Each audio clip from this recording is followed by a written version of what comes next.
What's good, everybody? Thanks to another episode of Over Quota. Please don't forget to subscribe, rate, and review if you haven't already. And this episode is sponsored by 180 Degree Selling.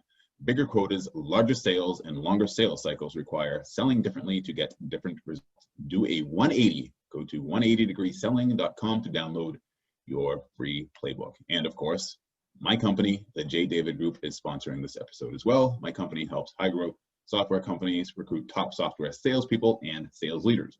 Go to the jdavidgroup.com/hiring to learn more, or go to the jdavidgroup.com/looking if you're looking for your next big challenge. Now, my guest today is Sarah Doughty, customer success expert and founder of Crescendo Labs, which offers coaching, consulting, and workshops to help customer success teams realize their potential.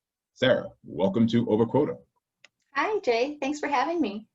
Absolutely. Thanks for coming here. And for those of you who've been listening to this podcast or heard the episodes, I have people on that are sales leaders. I've had folks that are in talent acquisition and people operations. I've had folks that have been partners at venture capital companies. I've even had someone on who, in the very beginning of when everything started to shelter in place, I had somebody that evaluated technology companies and to give us some insights into where things were going to be going with the economy and all that stuff. And today I wanted to bring on Sarah to give another perspective in all of our professions and what we do. And a lot of you are in startup software companies, and wanted to talk and explore a little bit more about, or just not even a little bit more, just period, because we haven't done it yet, the function of customer success and what customer success looks like, what it should look like, what it looks like now, what it should look like, and how anyone who's leading customer success teams should aspire to get to the points that Sarah will be sharing with us today. So with that said, let's just start with that. Tell me a little bit about yourself as a customer success expert, and also about Crescendo Labs. Sure. Thanks, Jay. Well, as Jay said, my name is Sarah Doughty, and I've spent the last couple of decades with my career focused around being a part of and leading customer success, account management, and professional services teams. And I've been concentrated in the technology space for that career. And really, I'm passionate at the end of the day about understanding what makes customers tick, and then through that, being able to help those customers realize value through their investments in technology. And in the past decade, as I've led customer success and account management groups, I've really been interested in how the discipline and industry of customer success has been evolving. And I just really consider myself a huge advocate for customer success leaders and teams. And because of that, I formed Crescendo Labs, which is a consultancy focused on helping those groups think more with a growth mindset. What I found over time is that many folks go to customer success roles from more of a services or implementation or project management background. And they probably, I think the stat is something like only 12% come from a sales background. And what's interesting is I think that customer success teams just have this unique position within an organization to really build trust and relationships with customers, and that's how you're going to grow those customers over time. So my thesis is to help customer success teams think more with a growth mindset, to help them realize their retention goals and even hit those expansion goals more than they maybe could otherwise, and to be a real growth driver for a company. Let me ask you this. You just mentioned only 12% come from sales. In your opinion, what percentage would you think that it should be, or would you like to see it move up to? I don't really think that that's a stat that needs to change necessarily. I think what it means, though, is that oftentimes customer success team members are coming into that role thinking more with a service mindset, and they might not be thinking about, how do I do discovery on this call with a client, or how do I go about relationship building and building buyer cohesion, and how do I really coach and teach through this process, versus being more on the reactive side of, oh, the customer needs this, so that's what I'm going to do. So I think it's just maybe not a natural thing for a lot of customer success team members to think that way and to move the customer forward and influence them. But I definitely don't think it means that they can't be taught to think in those ways and to incorporate those types of activities into the customer or client journey.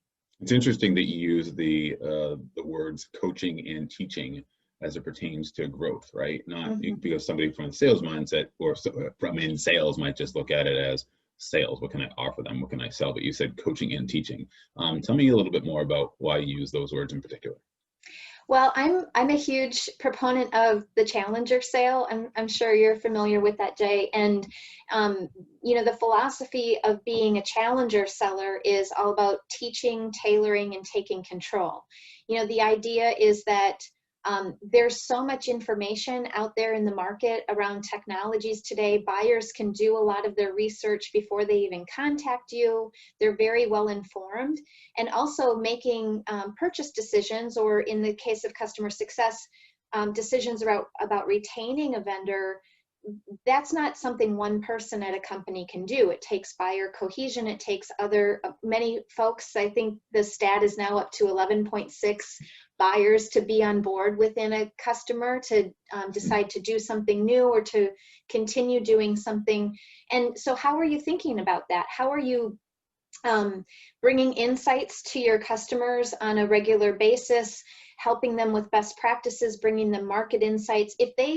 If a customer sees you as more than just your technology, if they see you as an advisor and as a guide, that's a secret sauce, right? They can't get that when they go to another vendor. And so they're going to want to stay with you, not just because of your tech, but because of the full holistic partnership that you offer to them. Yeah, it makes sense. One other thing too is, can you define or differentiate the difference between customer success and account management? Like, what are some of the fundamental, I guess, responsibilities or and how their roles are measured, if you will? Sure. I think that in terminology, that is different, a little different for every organization, and there are different things that drive that. What I've found is that typically customer success doesn't always have commercial responsibilities for the accounts that they're supporting. So if you think in terms of you know, driving adoption, helping those customers realize value from the technology that they're using as early as possible, making sure that they're using the technology in a way that's the most valuable for a company. So, you know, if there's 5 different use cases of how you could use something, is the customer leveraging all of those different ways and using the full breadth of what they have available to them? Really making sure that the customer is healthy and that they're getting value and that they're having a great experience. Those things are always the responsibility of customer success. Depending on the organization, the complexity of the product that they offer, the maturity of the organization, the maturity of the buyer community and user community, whether or not customer success has responsibility for the actual commercial items like renewals and managing expansions, that'll vary a little bit. Should they, or does it, what is your opinion on that? I was in a meeting a couple of weeks ago where I heard somebody describe this in, I think, a really great way. When you think about the role of customer success, the goal is to make the activities that customer success team members are doing 80% proactive and 20% reactive. And that's an ideal, right? There's probably, I know there's very many customer success teams that are not hitting that.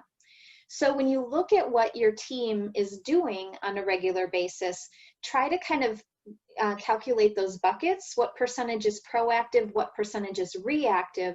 And if there's enough space for customer success to manage those commercial responsibilities and maintain that level of proactivity, then let's put that in the camp of customer success. If there isn't a way to fit that in, then let's have an account management arm or a commercial arm of the organization manage those responsibilities. How do you coach towards that 80 if you will, 80% proactive, 20% reactive. What needs to change? What needs to happen? What are some of the current challenges now that exist that prohibit that? Yeah, well, I think it can really be impacted by the maturity of the product offering that you have and the complexity of that product offering. You know, if you have a really commoditized product that's really simple and quite frankly that is not mandatory, but kind of on that scale of optional to mandatory is more on the mandatory side, then your users aren't going to need a whole lot of customer success support to be able to use the product and to decide to use the product. But if you have a really complex product, or if it's very optional for your user community to use it or not, then you're going to have more elements of being able to explain the use cases to your client or customer, incorporating a lot more change management into your onboarding and ongoing management of that customer, and those things are going to take more time. So what I would recommend is look at that customer journey, or maybe even do a customer journey mapping exercise where you're defining what do we want that experience for our customer to be.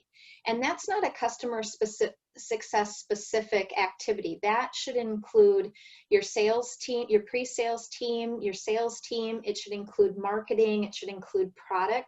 It should include everyone who is interacting with the customer throughout that journey.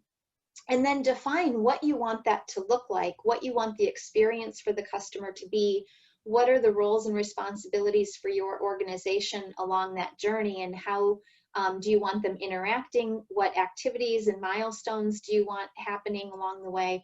Define what you want it to be, and then you probably won't be able to get there all in one fall swoop. So decide how are you going to phase in, moving from where you are today to where you want it to be, and then where are the opportunities through technology, through enhancements to your product, through maybe developing different roles where you can automate and scale certain aspects of that to start to move towards that 80% proactive.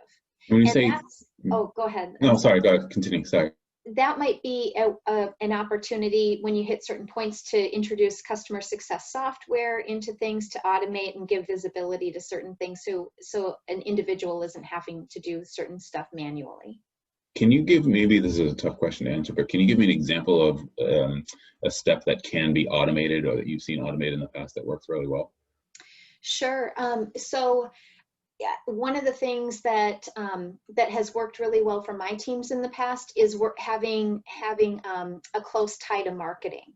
So if we know there are certain use cases or market insights that we want to get into the hands of our customers to deliver value, well, I don't want my team necessarily to have to send all of those messages individually.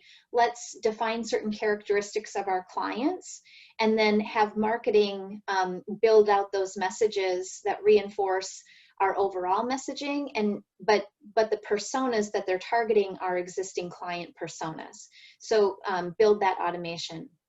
Another area that's maybe a little bit more technical is around your client health.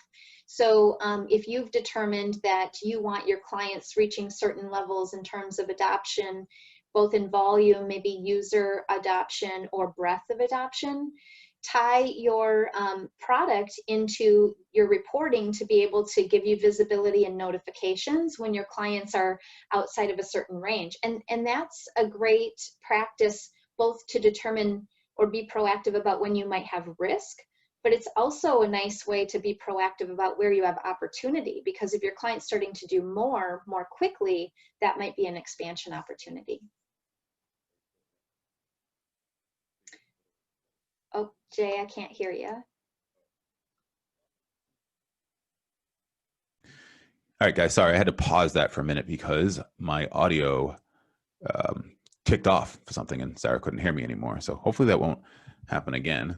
But one of the things, what I was going to mention or ask you about is, or just sort of dovetail on what you said, is that so you can literally almost, sounds big brotherish, but you can watch your customers, right? In terms of how they are adopting the technology and what features they're using, what aspects of the software they're using most, or which ones they're not utilizing. And maybe from a customer success perspective, it's understanding why they're not using something. Maybe it's because they don't understand it. Maybe it's because I don't know, it's too difficult to use. And those are insights that you use as a team, or customer success can use as a team to reach out to them, to educate them, to coach them, to drive adoption, or if they are adopting it, to drive even more adoption, or to help them help you evangelize within the company to get other users on board. Is that right? Yeah, that's exactly right. And it does feel a little big brotherish, but at the end of the day, that customer chose to make an investment in you because of a business reason. You know, they didn't just do it because they like you. They did it to help move their business forward. And so there's a lot of good in that, in highlighting those opportunities for your customer. And I think there's a couple of different elements to that. What I believe is that when a customer makes a technology purchase, that's one part technology, but getting them to adopt is two parts change management. I think change management is really important, especially for certain technologies where the user has the option to use or where the product is complex. And I think a customer success team member is going to do better if they think about how to incorporate change management into their processes. So as you said, Jay, it's about, sometimes it's difficult to know what to do. You think about all of the technology that you're consuming every day. Your customers are using dozens of different pieces of tech to do their job.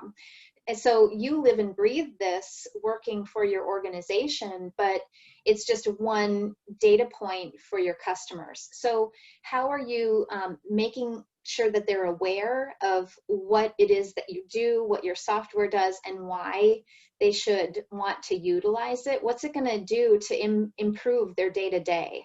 So how are you increasing that awareness, increasing that desire, and then make it easy for them to do what you're asking them to do? And you can incorporate training into your product, or do training classes as you're onboarding folks to make them aware and give them the ability of what you're asking them to do, and then reinforce when they start to make positive changes. And so that could come in the form of doing some contests or just peer recognition. You know, think about if you did a newsletter on a regular basis and you highlighted top users or, top use of certain use cases.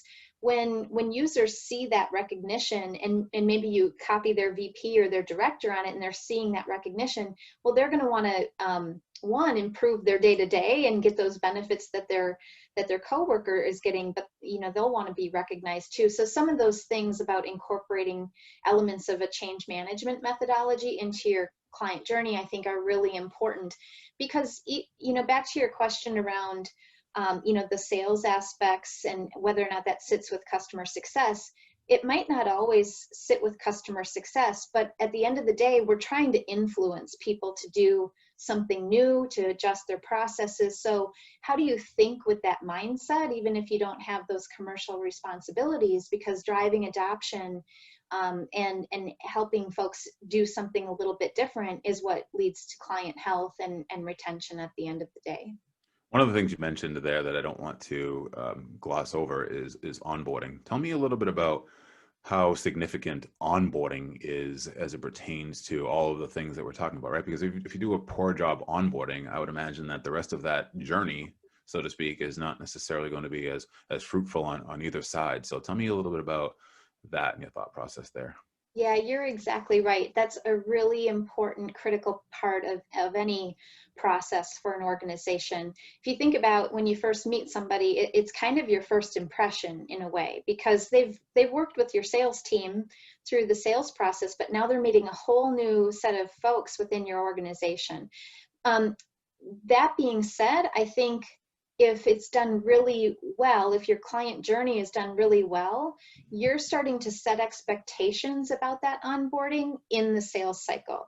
So if you can kind of coordinate with your sales team to make sure you're giving them materials that are very clear about what the client can expect when they become a client of yours, what that onboarding process will look like. I want to make sure I say this the right way. If there are individuals at that client that need to have some involvement in the onboarding, but they're not a part of the team making the purchase decision, maybe it's IT, or maybe it's a different part of the organization, make sure you're being very clear about that so that the onboarding can go smoothly. And then every company's onboarding process is going to be different, take a different amount of time depending on the complexity of your product. So you want to make sure you're very clear and you're moving through that process efficiently. If you have issues that occur, you want to make sure that you're escalating those in a timely way so that you can deal with them and keep moving. And if you have a long onboarding process, you should start thinking about, how do I offer some value before we actually have our go live and users can start using? And maybe that comes in the form of doing a little training preview, or offering market insights, or giving them some kind of teaser in a way that offers value to that user community, so that they don't start to get fatigued during your onboarding and they start to see value from your partnership even before the go live. I love that marriage between sales or pre-sales and customer success, because it does a couple of different things in terms of, when they do come on board, it makes the onboarding process much more successful and run more. From a sales perspective, it's almost like a technique in a way where you help the customer or prospect imagine using the product already, and this is what it's going to be like after you use the product, right? You'll get a call from somebody from customer success and so forth, right?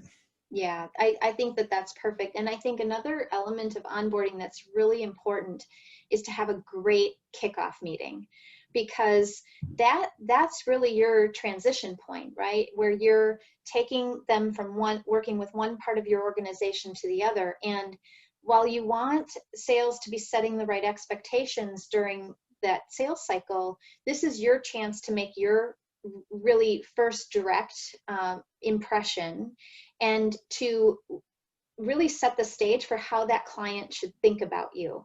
You don't want them to think about you as a service arm. You don't want them to think about you as, just a technical product expert. You want them to think of you as your guide, as customer success. You want them to think of you as strategic. So how do you set up that meeting that does those things, sets that impression, reinforces the expectation about what the onboarding and ongoing stages will look like? And it's a great way to also do some discovery. And that's a delicate balance. We talk about that in one of our workshops at Crescendo Labs, how to do discovery without frustrating the client and asking them a bunch of stuff they've already answered in the sales cycle.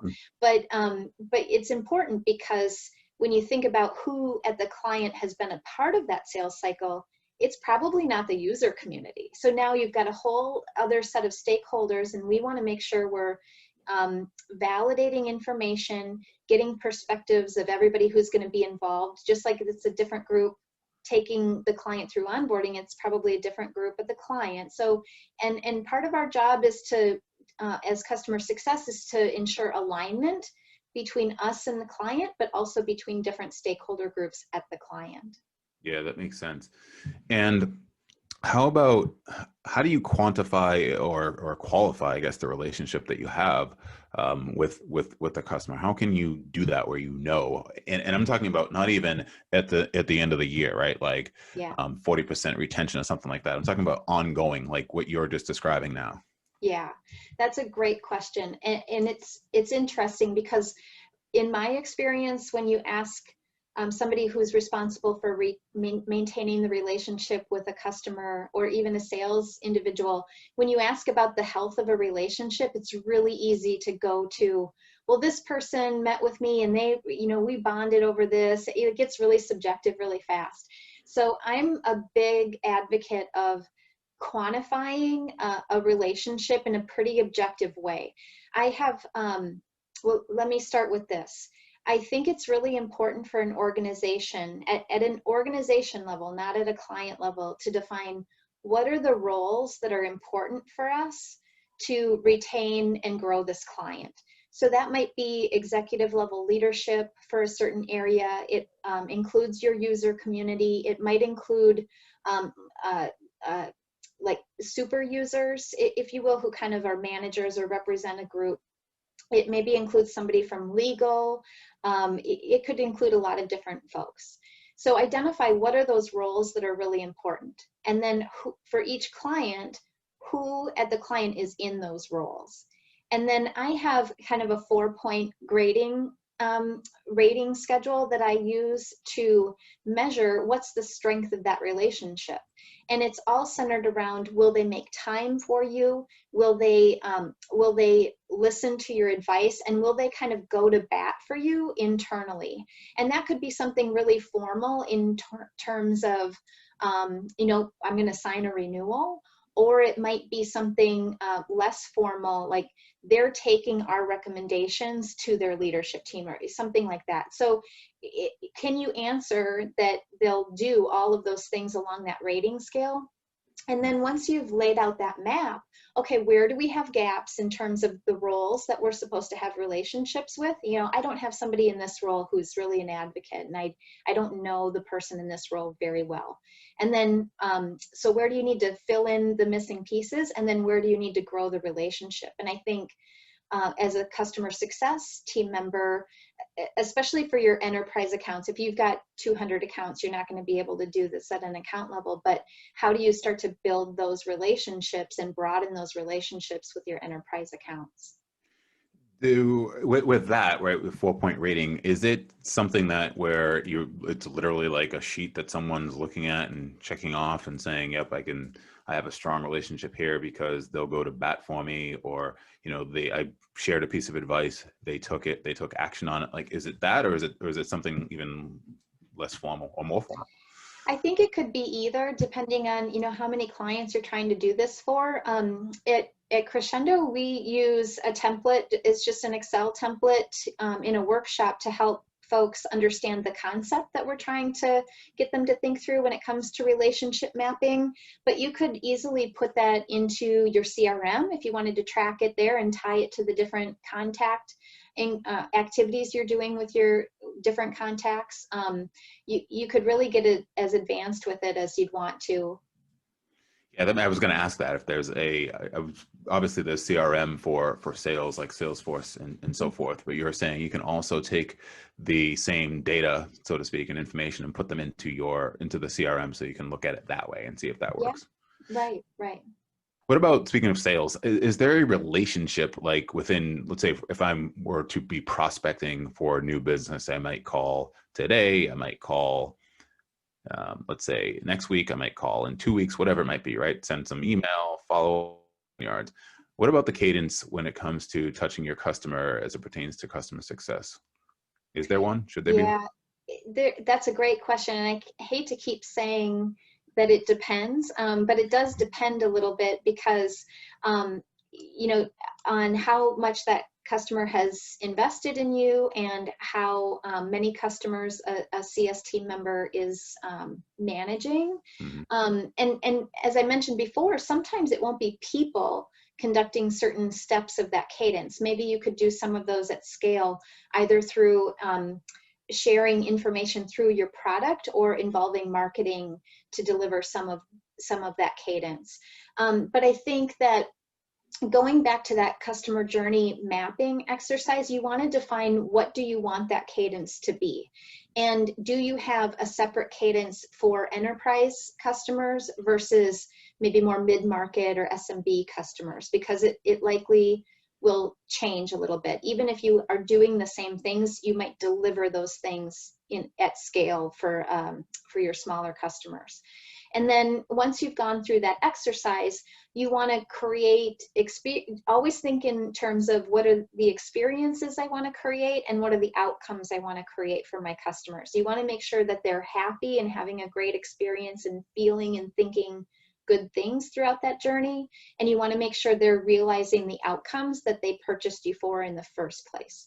So giving them insights into how best to do things, best practices, market insights around what the rest of their industry or market is doing, those are all really valuable. And you want to always be thinking about, how am I delivering value to the customer throughout this journey? So that might translate to a monthly meeting with certain customers, or it might translate to a monthly marketing campaign that goes to those customers to give them that same information. I think quarterly business reviews are really important with your enterprise customers to be able to deliver those insights. Maybe even bring in some leadership from your organization to share about product roadmap or what they're seeing in the market, what we're seeing across our client base. And then doing maybe an ROI analysis. You know, what is your estimate of the ROI that that customer is achieving through your partnership? Getting their feedback on that, making sure that you're delivering value in all of those interactions so that the customer wants to continue to spend time with you, and they feel like they're getting more from your partnership than just your technology. How deep do you go into that ROI conversation? In other words, because that's obviously important, right? I mean, they're essentially buying this technology, because they want some sort of a return for it. So how does that? When do you start having that conversation? And then what should it look like? How deep do you go into really figuring it out specifically? Like, this is what we're turn on our investment here. Yeah, that's a great question. And it's a really difficult conversation because oftentimes you're dependent on data from your customer in order to really be able to tell what your true ROI is. What I think is best practice is, I think that an organization that owns the software, that develops the software, that you should have a standard ROI calculator that you can use as a starting point. And it should be based on what your expectation is. If a customer is using our product the way it's intended, they will save this or achieve this. And that could be time, it could be money, it could be whatever it is. And then I think your starting point is based on what we're seeing in how our customers are using our software, our platform. We're estimating that their return, their business impact is this. And you would describe that in whatever way is appropriate for what your software does for them, whether it's time, money, cost savings, all of the revenue gains, whatever it might be. Then I think you walk through it with a client, and this is probably in an enterprise space. If you have a mid-sized client or an SMB client, you're probably just giving them a recap of it. But for an enterprise client, I think you present it. And I always say the second best thing that can happen when you present ROI is that the customer tells you that's not right. Because if it's not right and they're telling you that, well, now that's the beginning of a conversation. What doesn't feel right? And then if you've built your ROI calculator in the right way, you are it's all driven off of attributes and assumptions, so you can make some tweaks to those that are specific to that client, and now we have our new template for that client moving forward. And I think that's a great way to kind of iterate through it, but as an organization, you should give your customer success teams a tool to start with, just like you would give that to a sales organization. It's just a little scarier with existing clients because we're not dating anymore. Now we're married and we know each other a little bit better, and we can call each other on things we don't agree with. It's funny. I actually wrote that down, the word scary. I said, it's got to be scary to have that conversation especially if you're asking questions that you don't know the answers to. And that, to your point, they say it's wrong. And it's good, to your point, because you can, now you're starting a conversation, you can work towards making it better and making it right. But when you don't want to get that where, we're not seeing any return like this, especially towards the end of the year when they're supposed to renew with something. Yeah. Right. And I think you start doing that early and you do it frequently, because it feels really disingenuous if you start having that conversation 3 months before a renewal. Like, well, okay, now they're talking with me about this because they want to renew my business, not because they care about me getting value. And And you said another thing there, Jay, that's, I think, really important. Remember back to what we said at the beginning, where only 12% of folks coming into customer success come from a sales background. They're more in the services, project management, implementation side of things. What I have found is that that means they're really maybe not comfortable talking about money all the time. So talking about ROI is scary, you know, to begin with, and then you add in, certain team members might not have a lot of experience with that. So one of the things we talk about is, okay, what is the calculator? Let's really train the team on it, and then let's practice presenting it to different folks in a way that just gets it to be like muscle memory. So it makes it really easy over time to bring that up with a client. And I would imagine once you have that ROI conversation, and let's say, for instance, the successful kind, where they say, yes, we are seeing a positive return in time savings or money savings or whatever else the metric might be. But at that point, it's probably easier in a better conversation and a better time to start talking about adoption, right? In terms of uses and who else within the enterprise can use the where that fits in. Yeah, exactly. Because it's not about, we want you to use more so we can charge you more. It's, we want you to use more because when you use, this is the impact it has to your business. So yeah, it really helps make that conversation easier, even if it's not in terms of money. If you're saying, you know, when you do this, you save this, 10 minutes every time you use this versus doing a traditional, process. Well, who wouldn't want to share that across a team, or what manager wouldn't want to extend the use of something that's going to save time across their entire team? Yeah, which also, by the way, means saving money as well, if you think about it, because Right. that means maybe, you don't need the open headcount. Let's just say, for instance, that you don't need to hire for that person or that position, Yeah. and so forth, right? Because Right. Or you're not burning out your employees and having to replace them every year and a half, I mean, that it Right. comes in all different forms. Yeah, it's a great point. Speaking of replacing, one of the major, I guess, functions or reasons why customer success exists, I would imagine, is for lifetime value of customers, right? In other words, you don't to have to continually replace the customers because you've lost them is never a good thing. So obviously, the lifetime value of a customer certainly increases there. Do you measure that as a function of customer success and if CS is adding the value that they should there, or tell me a little bit about that as it fits into retention and renewals and that type of thing.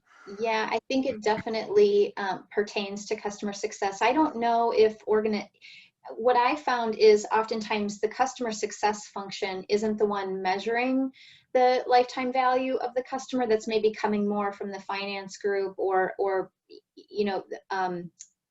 more at a total operating level.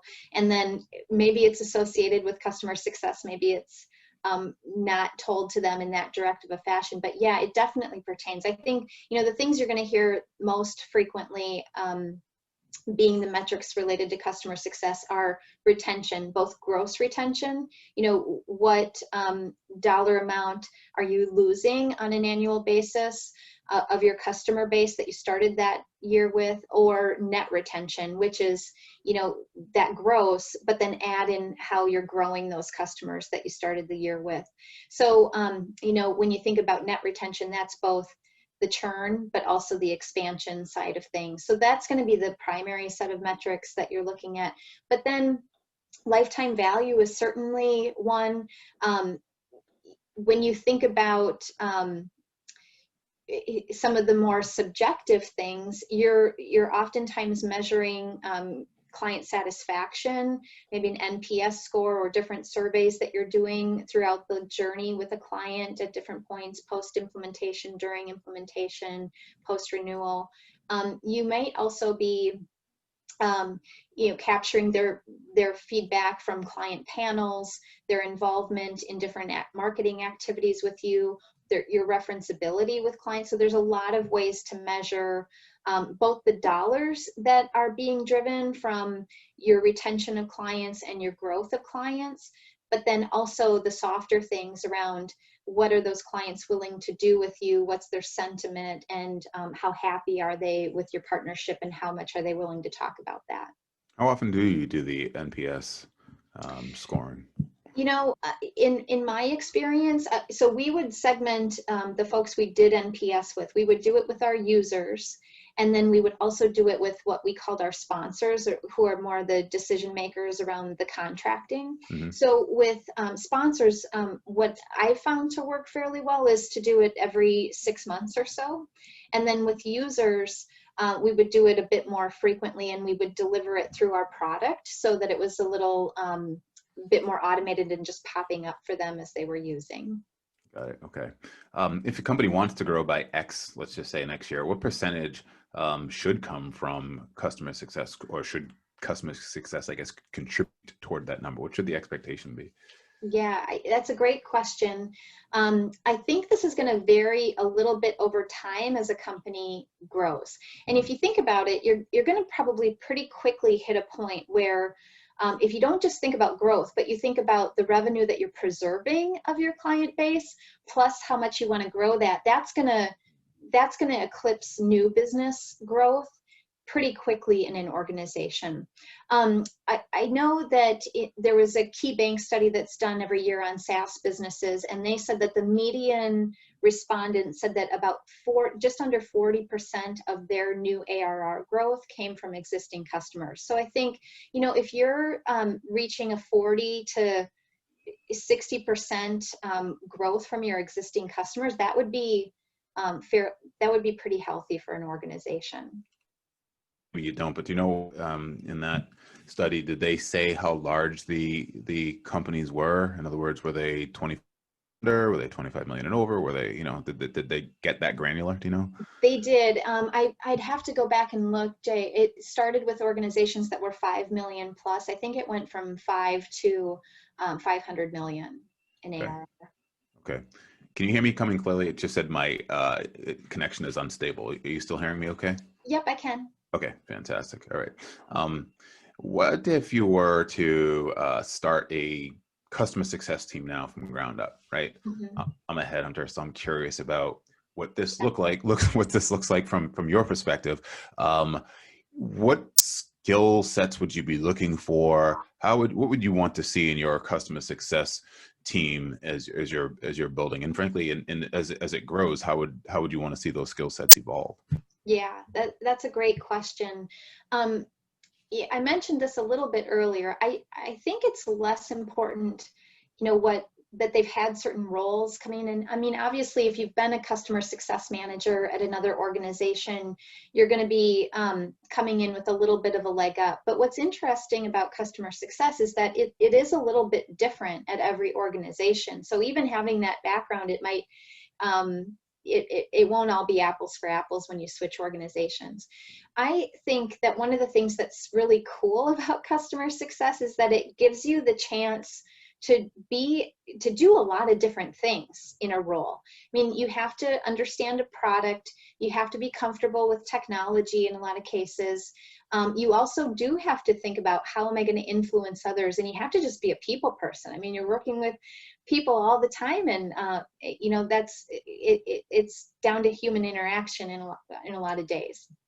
So what I think is really important is less that they've had a certain role, but somebody coming in is smart, that they're intellectually curious. I think that's really important because, you know, if you're asking questions, you're going to uncover the heart of why you should do certain things.